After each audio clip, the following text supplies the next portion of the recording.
Ya venimos a expresar un mensaje de alta importancia, un mensaje de vida o muerte. Y queremos aprovechar el nombre de esta calle para comenzar con una pequeña enseñanza de piedad popular, una pequeña enseñanza que llevada al extremo puede incurrir en una palabra que en otros lugares la gente dice, uy, qué miedo, la gente dice, no me hables de eso, pero que es pecado.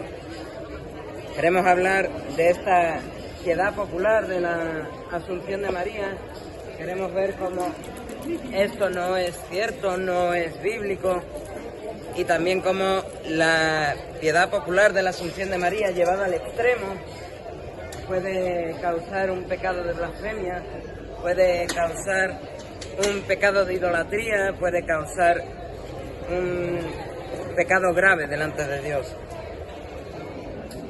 El portal católico catholic.net expresa, a diferencia de la palabra ascensión, utilizamos la palabra asunción, del latín assumptio, acción de tomar, para referirnos al misterio por el cual afirmamos que la Virgen Inmaculada, preservada, inmune de toda mancha del pecado original, terminado el curso de su vida en la tierra, fue asunta en cuerpo y alma a la gloria celestial y enaltecida por Dios como Reina del Universo, para ser conformada más plenamente a su Hijo, Señor de los señores y vencedor del pecado y de la muerte. Esta cita es tomada del Catecismo del numeral 966. Dice este portal, el misterio de la Asunción de María no se encuentra, y lo vamos a ver, no se encuentra explícitamente descrito en la Biblia. La Asunción de María no está en la Biblia, aunque en la Biblia se encuentran muchísimos pasajes en los que, según este portal, implícitamente se descubre esta verdad de fe. Vamos a ver cómo sí hay pasajes de asunción, como sí hay pasajes que cumplen la definición de asunción.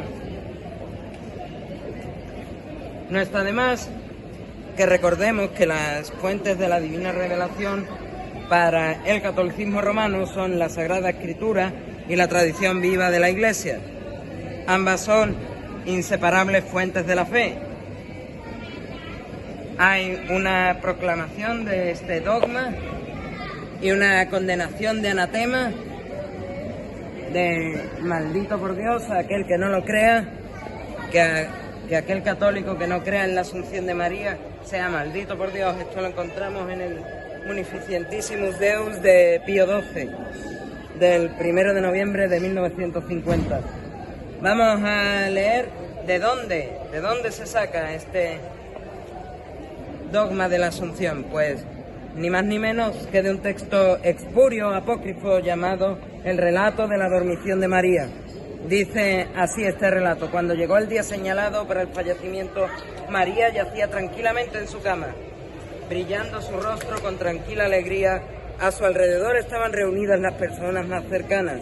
De repente, una luz indescriptible brilló en la cámara. Por el techo del aposento que estaba abierto, Cristo mismo, rodeado de fuerzas celestiales, se estaba acercando a su madre. El alma de María se separó del cuerpo y se dirigió a las manos del Salvador, quien la apretó contra él, mientras en la cama quedaba el cuerpo, que lucía una tranquilidad y serenidad llamativas, como si la Virgen estuviera durmiendo tranquilamente. Si solo leyésemos hasta aquí, podríamos decir que somos orientales, que somos ortodoxos, que creemos en una dormición de la Virgen. Pero dice, la madre fue enterrada en la tumba donde sus padres Joaquín y Ana, así como su esposo José, había sido enterrado antes.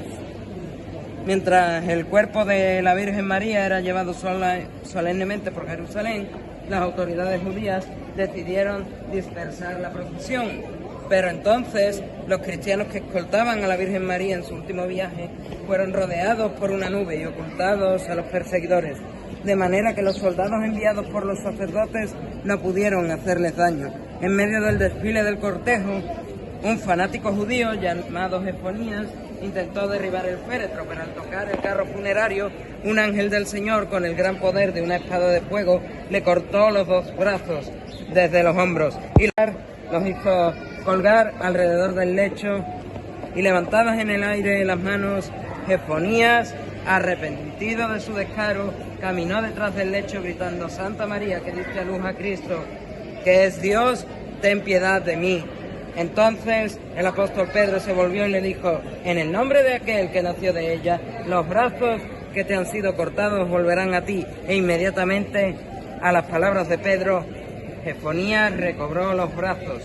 A todo esto, Tomás apóstol, y en otro momento vamos a hablar de él, no había participado en la procesión porque el Señor específicamente dispuso que llegara tarde. Llegó a Jerusalén 3 días después del funeral de María. Triste porque nunca volvería a ver a la Virgen. Comenzó a pedir a sus compañeros apóstoles que le dieran la oportunidad de despedirse del cuerpo. Acordaron que así fuese. Y este es el dogma que cree la Iglesia Católica. Este es. Pero cuando los apóstoles con Tomás abrieron la tumba, contemplaron estupefactos que no había ningún cuerpo en la cueva, solo estaban las sábanas funerarias en el nicho, de donde salía una fragancia celestial. Los apóstoles estaban consternados y regresaron a casa perplejos y rezando a Dios para que les dijera dónde buscar el cuerpo desaparecido. Y ese mismo día, en la noche, mientras cenaban los apóstoles, se apareció la Madre de Dios rodeada de ángeles y los saludó con las palabras: alegraos, porque estaré con vosotros todos los días. Si leyésemos solo hasta la mitad del relato, podríamos decir: bueno, somos orientales, creemos que María durmió, no se volvió a despertar y fue llevada al cielo, y tiene allí una cierta gloria. Pero si leemos hasta el final del relato, podemos ver como no solo fue llevada al cielo, no solo tiene una cierta gloria, sino que además su tumba está vacía y tenemos un mosaico en el centro que lo demuestra, que María es asunta. Pero ¿cuál es la verdad de este dogma, de esta piedad popular?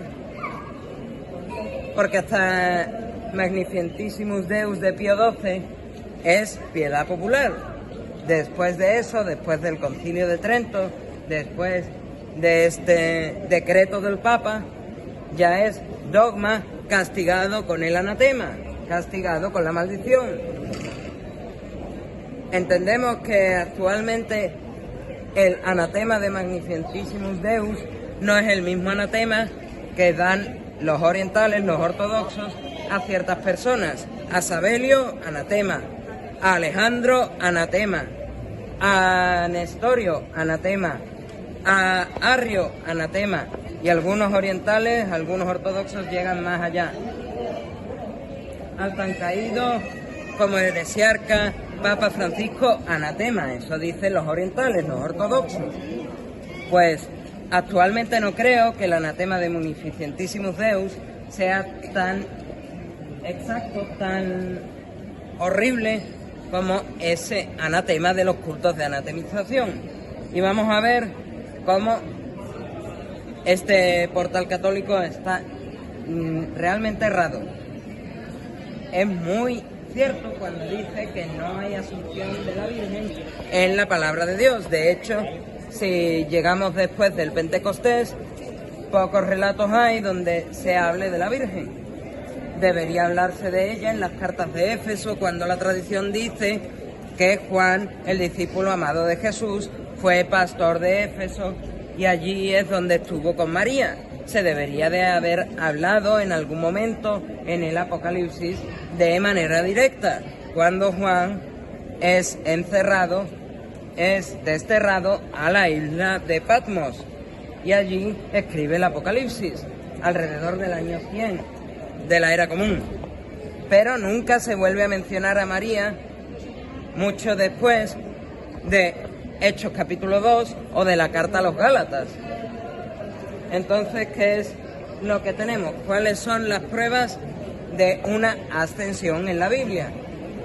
Porque recordemos, lo que es el dogma de la ascensión es que María fue llevada al cielo en cuerpo y alma, sin morir, y que tiene una gloria. No la misma gloria que Cristo, pero tiene una gloria en el cielo. Tiene una exaltación. como reina del universo. Escrituras, Génesis capítulo 5, versículos 21 al 24. Enoc tenía 75 años cuando engendró a Matusalén. Enoc anduvo con Dios, vivió después de engendrar a Matusalén 300 años y engendró hijos e hijas. Cuando Enoc murió tenía 375 años. Enoc anduvo con Dios y desapareció porque Dios se lo llevó. Ascensión. Y esto lo demuestra la carta a los Hebreos, capítulo 11, Hebreos 11, versículos 5 y 6, cuando enseña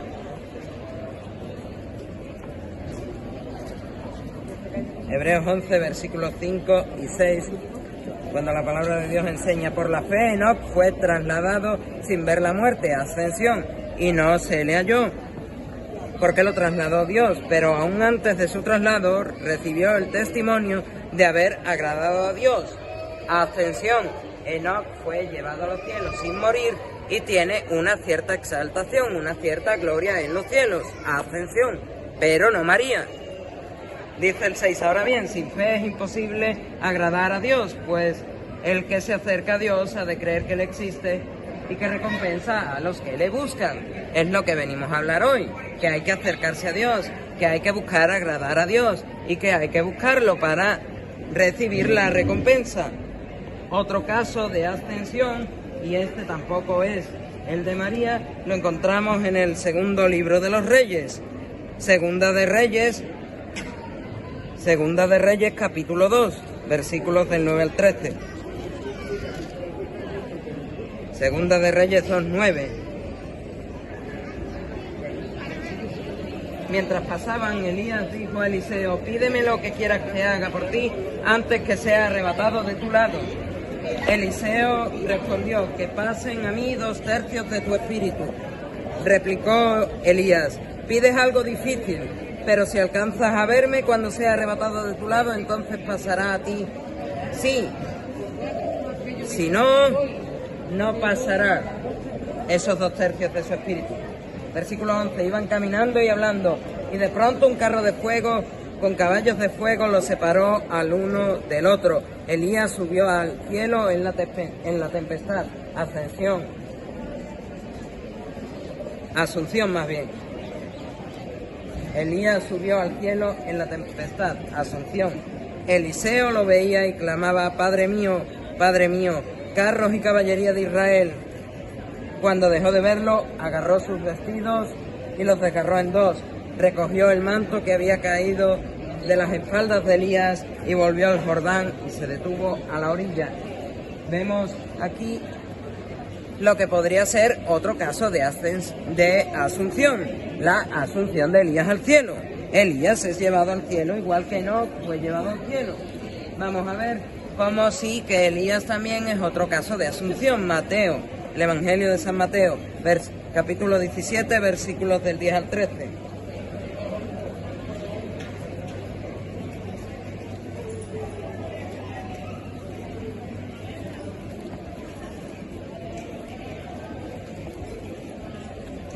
San Mateo 17:10. Vamos a empezar desde el 10. Los discípulos de Jesús le preguntaron: ¿por qué, pues, dicen los escribas que Elías debe venir primero? Respondió él: ciertamente Elías ha de venir a restaurarlo todo. Os digo, sin embargo, Elías vino ya, pero no lo reconocieron, no le reconocieron, sino que hicieron con él cuanto quisieron. Así también el Hijo del Hombre tendrá que padecer de parte de ellos. Entonces los discípulos entendieron que Jesús se refería a Juan el Bautista. Aquí se le da a Elías una cierta gloria, una cierta exaltación, y como Elías fue llevado al cielo sin morir, al igual que Enoc, y se le da una cierta exaltación, una cierta gloria, vemos un segundo caso de asunción, como esta calle, Asunción. Pero como hemos leído en Catholic.net, no existe en la Biblia un caso tan claro de asunción de la Virgen María. Sin embargo, sí tenemos dos casos claros de lo que sí sería una asunción: la asunción de Enoc y la asunción de Elías, porque ellos agradaron a Dios. a Dios tuvieron a buena fe, a misericordia de Dios, ser asuntos al cielo sin morir. No viene a qué, pero algunos creen que tanto Elías como Enoc serán los dos testigos de los que se menciona en Apocalipsis, aquellos que tendrán que testificar de la palabra de Dios y del Evangelio cuando la Iglesia sea arrebatada al cielo.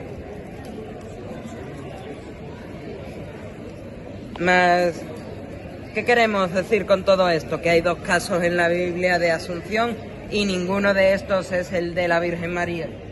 Pues queremos con esto enseñar que lo que puede ser una piedad popular que después es convertida en dogma, pues primero es un cuento de viejas del cual no hay que hacerle caso, y segundo, llevado al extremo, puede ser un grave caso de idolatría y de blasfemia contra Dios. Veamos lo que dice Pablo en la primera carta de Pablo a Timoteo, capítulo 4, versículo 7.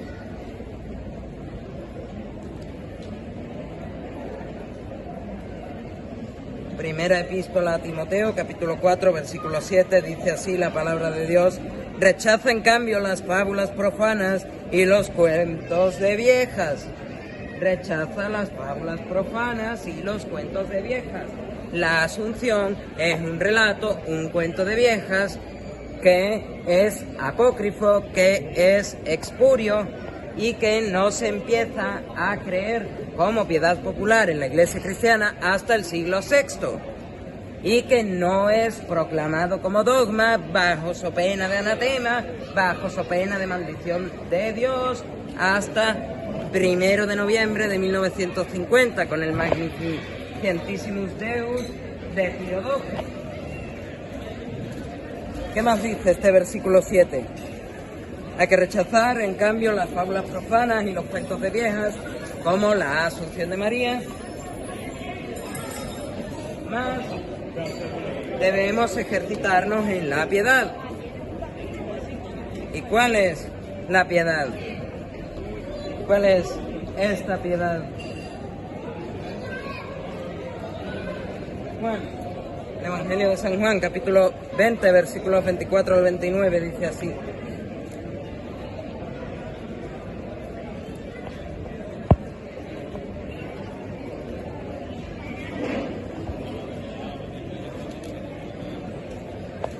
San Juan 20:24, Tomás, uno de los 12, llamado el mellizo, Dídimo, no estaba con ellos cuando vino Jesús. Los otros discípulos le decían: hemos visto al Señor.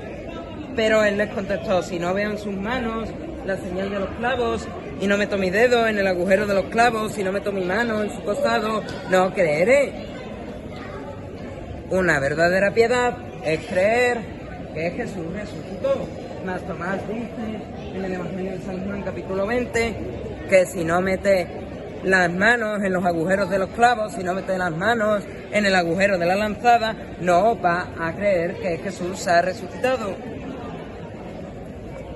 Versículo 26, 8 días después estaban otra vez sus discípulos dentro y Tomás con ellos. Se presentó Jesús en medio de estos, estando las puertas cerradas, y dijo: la paz con vosotros. Él es la paz de Dios. Luego dice a Tomás, versículo 27, luego dice a Tomás: acerca aquí tu dedo y mira mis manos, trae tu mano y métela en mi costado, y no seas incrédulo, sino creyente. Tomás le contestó: Señor mío y Dios mío. Jesús era Dios y Jesús había resucitado, y estaba delante de Tomás y los otros 10 discípulos, pues Judas se había ahorcado después de haber traicionado a Jesús. Dícele Jesús, versículo 29, dícele Jesús: porque me has visto, has creído. Porque Tomás había visto a Jesús, había creído que él había resucitado. Pero dice también Jesús: dichosos los que no han visto y han creído. Esta es la piedad que debemos ejercitar. La piedad de, sin haber visto la resurrección del Señor, sin haber visto su sepultura, sin haber visto su crucifixión, sin haber visto la tumba vacía, sin haberlo visto ascender a los cielos, Él ha resucitado. Esta es la piedad de Primera de Timoteo, capítulo 4, versículo 7. Ahora bien, hemos visto dos casos de verdadera asunción en las Escrituras. El caso de Enoc y el caso de Elías, el profeta. Más hemos visto en este portal católico que María no está citada explícitamente en la Biblia, sino que viene del relato de la dormición de María, un relato de más allá del siglo II o del III después de Cristo. Creo recordar que del siglo IV o el siglo V. Más vamos a ver el relato de la ascensión. Asunción significa que la persona es llevada al cielo sin morir y que tiene una cierta exaltación. Lo hemos visto en Elías y lo hemos visto en Enoc.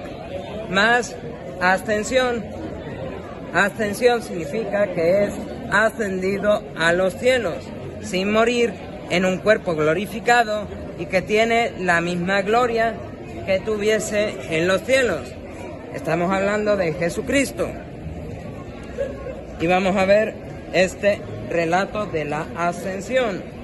Hechos de los Apóstoles, capítulo 1, versículo 6. Ellos, en cambio, habiéndose reunidos, le preguntaron: Señor, ¿es en este momento cuando le vas a restablecer el reino a Israel? Él les contestó: no es cosa vuestra conocer el tiempo y el momento que el Padre ha fijado con su propia autoridad.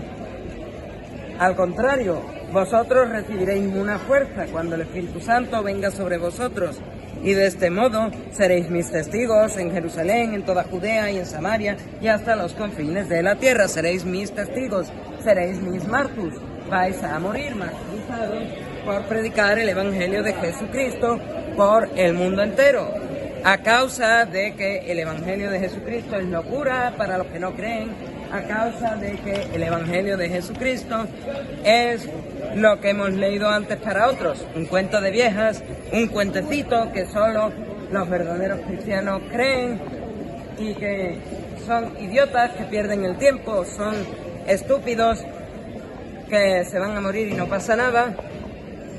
Mas lo que dice aquí Jesús es que aquellos que creen en este llamado cuentecito de viejas y de locos van a acabar muriendo a causa de predicar un verdadero evangelio del reino.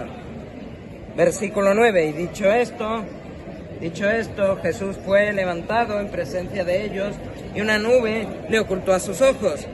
Como ellos estuvieron mirando fijamente al cielo mientras él se iba, se le presentaron de pronto dos hombres vestidos de blanco, dos ángeles. Versículo 11, que les dijeron: Galileos, varones Galileos, dice otra traducción, Galileos, ¿por qué permanecéis mirando al cielo? Este Jesús resucitado, que estuvo 40 días con sus discípulos, enseñándoles lo que debían de decir y hacer, y que de entre vosotros ha sido llevado al cielo, volverá así como lo habéis visto marchar al cielo. Esto es conocido como parousia, la segunda venida de Jesús. Y él vendrá por su iglesia y vendrá también a establecer el reino de Dios de una vez y para siempre, a establecer la justicia que demanda la ley para todos aquellos que no se arrepintieron en vida, para todos aquellos que vivieron una vida muertos en delitos y pecados.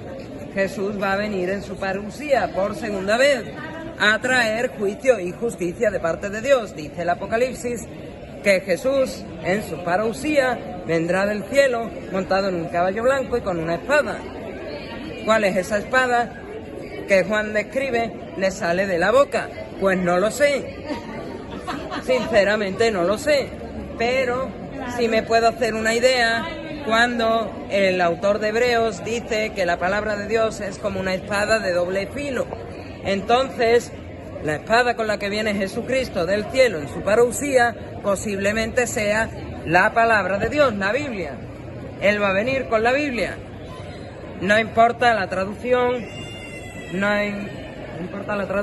importa el idioma, va a venir con la verdadera palabra de Dios, con la verdadera Biblia en la boca, para decirte, ¿cumpliste la ley o no cumpliste la ley?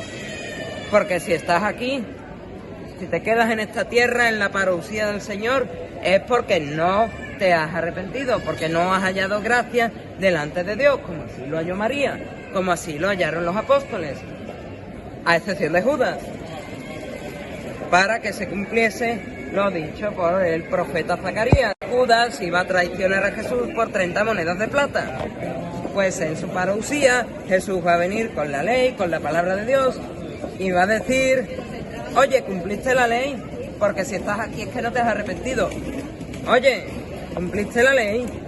Y va a venir con la palabra de Dios, con esa espada de doble filo que dice el autor de Hebreos. Va a venir con la ley y va a traer justicia de Dios. ¿Y cuál es la justicia de la ley? Que si alguien falla la ley en un solo mandamiento, es culpable de toda la ley. Y si alguien es culpable de toda la ley, es castigado con la muerte. La paga del pecado es la muerte. Y es castigado siendo expulsado de la presencia de Dios. Por cuanto todos hemos pecado y estamos destituidos de la gloria de Dios. Estamos expulsados de la presencia de Dios a causa de nuestro pecado. Pues Jesús volverá en su parusía, montado en un caballo blanco, con una espada que posiblemente sea la palabra de Dios, para venir con la ley y decir, ¿cumpliste los 623 mandamientos o no los cumpliste todos? ¿Los cumpliste a cabalidad cada segundo de tu vida o no los cumpliste? ¿Te has arrepentido? Porque si te has arrepentido y has creído en el Señor, llegarás al cielo. Ya sea que mueras, o ya sea que te pille la segunda venida del Señor, serás llevado al cielo. Los que le pille la venida del Señor serán asuntos al cielo, al igual que Elías y al igual que Enoc. No vendrá la muerte sobre ellos, serán llevados al cielo. Mas los que mueran en vida sin ver la segunda venida del Señor serán glorificados en el cielo, tendrán cuerpos glorificados en la segunda resurrección y serán glorificados a causa de su arrepentimiento y a causa de su fe. Más que dice la palabra de Dios, ¿qué más cosas podemos ver? Hemos visto cómo Elías y Enoc fueron asuntos. Hemos visto en un portal de noticias católicas cómo la asunción de María no está en la Biblia. Hemos visto la verdadera ascensión de Jesucristo. Y me gustaría seguir con una cita de la primera carta a los Corintios, capítulo 16, versículo 22. Primera epístola de Pablo a los Corintios, capítulo 16, versículo 22. Dice así: el que no ama al Señor será maldito, anatema, maranata. ¿Qué es lo que dice? Si no amamos al Señor, vamos a recibir un anatema como el de los cultos de anatemización de los ortodoxos, vamos a recibir un anatema como el del Munificentissimus Deus de Pío XII por no creer en la Asunción de María, pues vamos a recibir un anatema por no amar al Señor. Pero aquí nos vuelve a enseñar que Jesús vuelve a venir, que hay una parousia. Cuando dice Maranata, ¿qué dice? ¿Qué es Maranata? Maranata, del griego koiné maranaza, corresponde a la transcripción griega de una expresión de origen arameo compuesta por dos términos y significa el Señor viene, el Señor está viniendo, Maranata. Es decir, hay una parousia, Jesús va a volver una segunda vez. Más dice, quien no ame a Dios, maldito, anatema. Anatema, del griego anátema, maldito, apartado, tiene un sentido de condena. Es decir, esta persona va a ser apartada, separada, cortado, como si amputasen un brazo. Es más, es una sentencia mediante la cual se expulsa a un hereje de una comunidad religiosa, los cultos de anatema de los ortodoxos. esta persona es un hereje y está expulsado de la iglesia. Anátema a Sergio, anátema a Alejandro, anátema a Arrio, anátema a Nestorio, anátema al heresiarca Eutiques, anátema a Timoteo II el Uros, anátema, como expresan algunos, al tan caído como heresiarca, Papa de Roma, Francisco I. Es lo que expresan personas como el patriarca de la Iglesia Católica Bizantina, tan caído como heresiarca, Papa Francisco I. Ese es el sentido de anátema, como si fuese la amputación de un brazo, apartado, separado por herejías de una comunidad religiosa. Anátema significa estar formalmente separado, desterrado, exiliado, incomunicado o innomiado. A veces se malinterpreta simplemente con maldición, pero anátema es lo que expresa Pablo a los romanos cuando en Romanos 3:23 dice: por cuanto todos hemos pecado y estamos destituidos de la gloria de Dios, estamos apartados de la presencia de Dios a causa del pecado. Anátema. Más dice Pablo en esta primera epístola a los Corintios, capítulo 16, versículo 22, que solo los que aman a Jesús no son anátema, no son apartados, no son excomulgados.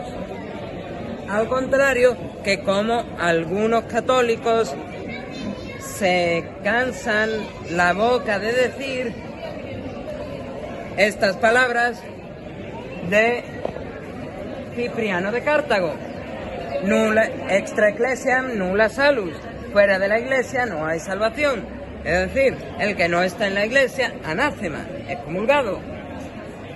Pero no es lo que algunos creen, que extra ecclesiam nulla salus significa fuera de la iglesia católica no hay salvación, sino que fuera de la iglesia universal de Jesucristo no hay salvación. ¿Y cuál es la salvación? ¿Cuál es el amor de Dios? ¿Cuál es el amor al Señor Jesucristo que nos libra del anatema? Y con el que Pablo saluda diciendo: Maranatha, Cristo viene. Pues ese amor lo encontramos en los Evangelios. San Juan, capítulo 14, versículo 15. Evangelio según San Juan, capítulo 14, versículo 15 y también el 21. Dice: si me amáis, dice Jesús, si me amáis, guardaréis mis mandamientos. Versículo 21. El que tiene mis mandamientos y los guarda, ese es el que me ama. Y el que me ame será amado de mi Padre, y yo le amaré, me manifestaré a él.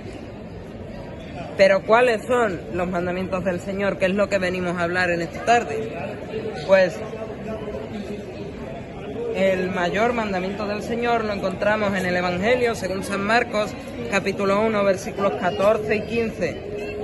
Dice así: después que Juan el Bautista fue entregado, marchó Jesús a Galilea y proclamaba la buena nueva de Dios, el Evangelio.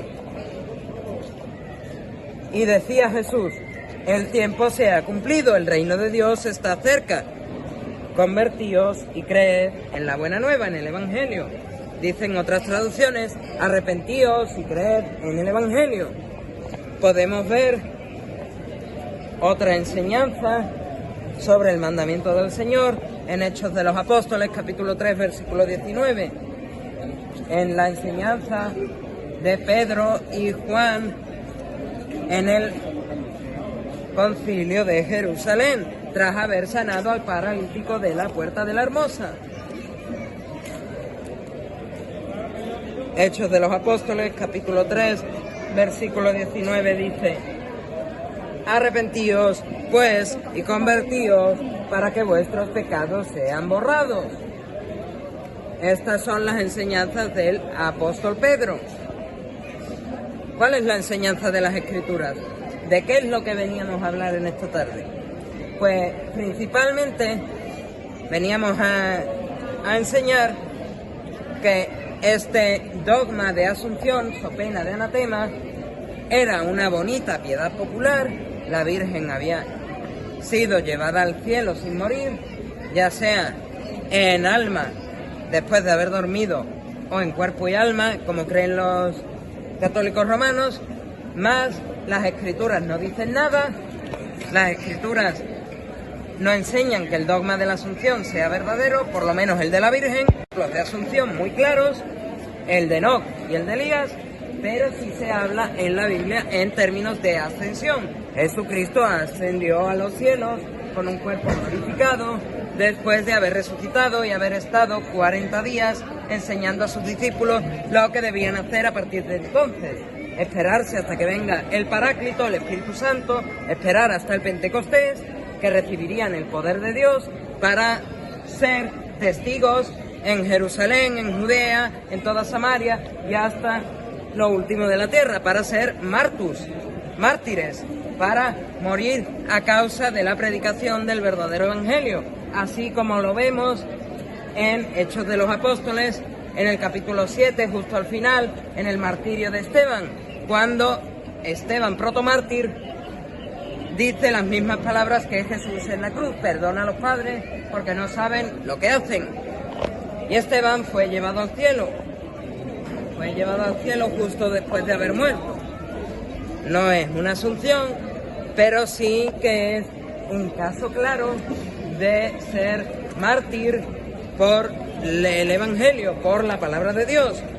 Y la segunda parte que queríamos enseñar sí es una bonita piedad popular, la Asunción de la Virgen, hasta que después de Trento, mucho después de Trento, 1 de noviembre de 1950, Pío XII, el Papa Pío XII, enseña en Munificentissimus Deus que sea anatema todo aquel que no crea en la Asunción de la Virgen María como dogma de fe, es decir, sea expulsado del cielo, expulsado de la presencia de Dios, excomulgado de la Iglesia Católica Romana, todo aquel que no crea como dogma de fe en la Asunción de la Virgen María. Munificentissimus Deus, 1 de noviembre de 1950. Esa bonita piedad popular que empezó a ser creída en el siglo VI, que viene del relato de la dormición de María, del siglo IV al siglo V, pasó de ser una bonita piedad popular a un caso claro de blasfemia, de herejía y sobre todo de idolatría a María, cuando la palabra de Dios enseña en Apocalipsis 19 y en el Evangelio según San Mateo, versículo 4, que al Señor tu Dios adorarás y a Él solo servirás. Hemos visto también en esta tarde que ese es solo un pecado que podríamos cometer y que por causa de nuestro pecado somos hallados expulsados de la presencia de Dios, no somos merecedores del cielo. Dice la carta de Santiago, capítulo 2, versículo 10, que aquellos que intentan guardar la ley, esto lo encontramos también en Gálatas, en la epístola a los Gálatas, capítulo 3, aquellos que intenten cumplir la ley y fallar en la ley en un solo punto serán culpables de toda la ley. Es decir, ya hemos visto que creer en la Asunción de María como un dogma de fe, so pena de anatema, es un caso claro de blasfemia, de idolatría y de herejía. 3 pecados contra la ley, una ley de 623 mandamientos, que si hubiésemos cumplido 622 y fallamos el 623, somos culpables de los 623. Pero en este caso no es uno, ni son 2, son 3. Blasfemia, idolatría a María y herejía por la creencia de la Asunción de la Virgen María como dogma de fe o pena de anatema. Entonces, resumimos. Este es el Evangelio, esta es la buena nueva de la que hablan los Evangelios, de la que hablan las cartas de Pablo, de las que hablan el resto de epístolas. Este es el Evangelio. Todos hemos fallado, todos hemos desobedecido a Dios y todos hemos pecado. Necesitamos de un Salvador. Este Salvador ya ha nacido. Me da igual si lo quieren creer como piedad popular o no.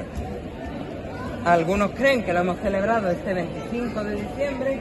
Su nombre es Jesucristo, el Salvador que necesitamos a causa de haber pecado contra Dios. El Jesucristo ha nacido, Él cumple toda la ley durante su vida, viviendo la vida perfecta que nadie puede vivir.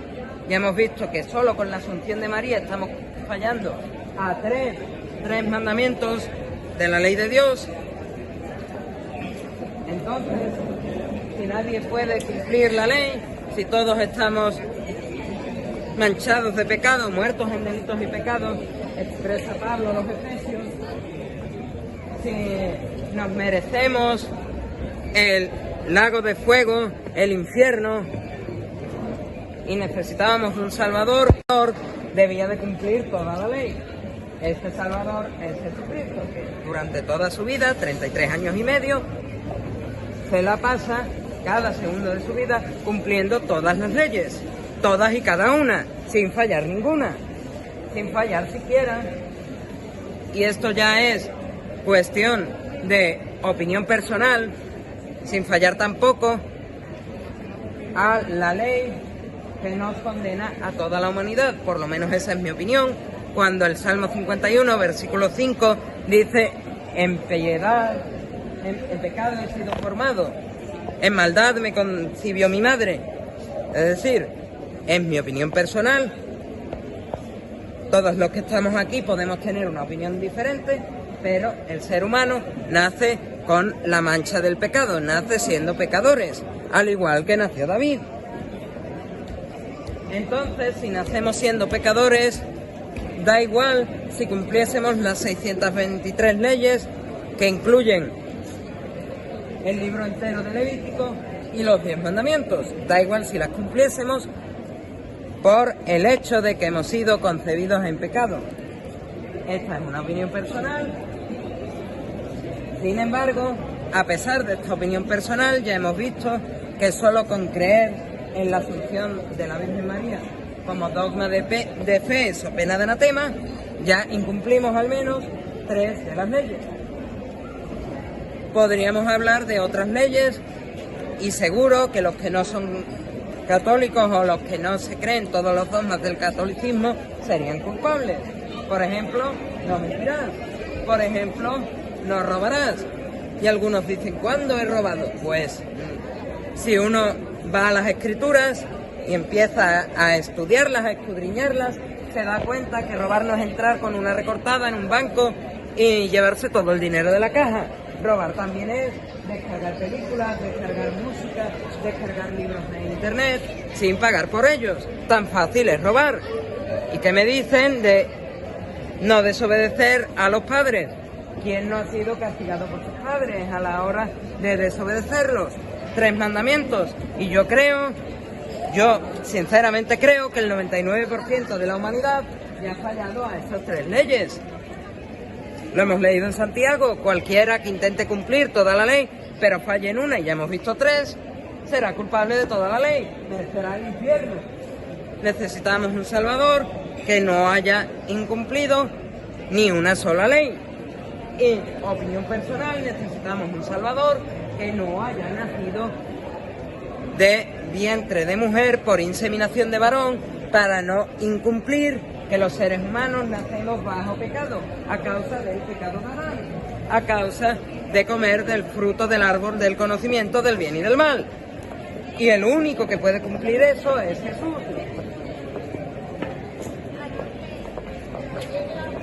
Y vemos cómo Jesús no incumple el nacimiento de vía paterna cuando dice, Evangelio según San Mateo, capítulo 1. El Evangelio de San Mateo, capítulo 1. El origen de Jesucristo fue de esta manera: su madre María estaba desposada con José, versículo 18. Y antes de empezar a estar juntos ellos, se encontró encinta por obra del Espíritu Santo, no por el esperma de José. Entonces Jesús, ya nada más con ese versículo solo demostramos que él no recibe la maldición de Adán. El pecado original, como algunos enseñan, y opinión personal, estoy de acuerdo con ello. Jesús no incumple la maldición de Adán al no recibir el pecado original por ser obra del Espíritu Santo en el vientre de María. Entonces, nosotros que hemos fallado a Dios, nosotros que hemos desobedecido a Dios, nosotros que hemos pecado contra Dios, no recibimos lo que merecemos, que es el infierno de fuego, tan pronto como pecamos la primera vez a causa de la misericordia de Dios. Pero sin embargo, en nuestra vida necesitamos de un Salvador, Jesucristo, quien cumple toda la ley, quien vive la vida perfecta, quien es nacido del Espíritu Santo y por tanto ya no tiene pecado original. Él es muerto en una cruz por todos nuestros pecados. Él es sepultado en una sepultura y es resucitado el tercer día. Él cumple la profecía de Isaías, capítulo 53, cuando dice: con los impíos será su muerte, mas con los ricos será su sepultura. Cuando Él es crucificado a izquierda y a derecha de unos ladrones, y cuando Él es sepultado en la tumba de José de Arimatea, uno de los principales religiosos de la sinagoga, alrededor posiblemente de muchas tumbas de fariseos, de escribas, de saduceos, de religiosos judíos, personas pudientes, personas con dinero. Con los ricos fue su sepultura. Al morir Jesús, al ser sepultado y al resucitar al tercer día, tenemos esa esperanza que no tuvo Tomás en un primer momento, de que seremos resucitados. Y tenemos también esa certeza de que seremos llevados al cielo si creemos en esta muerte sacrificial y nos arrepentimos de nuestros pecados. Lo hemos leído en el Evangelio según San Marcos, capítulo 1, y lo hemos leído en los Hechos de los Apóstoles, capítulo 3. Si nos arrepentimos de nuestros pecados y creemos en la muerte sacrificial de Jesús, el Evangelio, seremos llevados al cielo. No recibiremos lo que merecemos, que es el infierno, que nos hemos ganado, que no era para nosotros, que era para el diablo y sus ángeles. Dice Juan, el discípulo amado, en la primera carta de Juan, capítulo 1.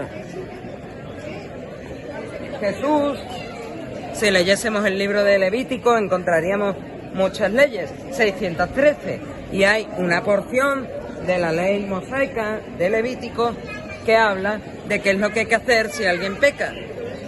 Lo que dice la ley es: hay que hacer un sacrificio, hay que derramar sangre. ¿Cuál es esa sangre? Que nos limpia de todo pecado. Primero de Juan, capítulo 1, versículo 7. La sangre de Jesucristo, el Hijo de Dios, nos limpia de todo pecado. Él es el sacrificio, Él es la sustitución de la que habla la ley, para darnos el cielo que nadie merece, para quitarnos la condenación del infierno que nos hemos ganado todos los seres humanos.